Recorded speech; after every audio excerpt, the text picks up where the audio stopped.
жақ бұраты кешегінің жалғасы. Мынау жаңа қада темір стойка дейміз ба, сол жермен анау тоганың бұрышына дейін 2 метр 40.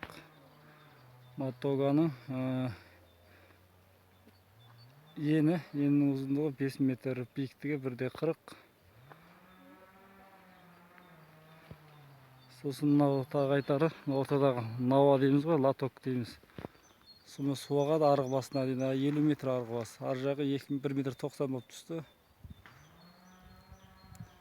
Осылай, мынау 3 тога. Жаздық қана осы Шымкент үлгісіндегі ғой, қар аз жауатын жерлерге осы келеді негізінен. Алматының Қапшағай төңірегіне, Шелек, Шонжо деген сияқты жерлерге. Енді мына тау жағасына қар қалың жауатын жерлерге біраз қиындау.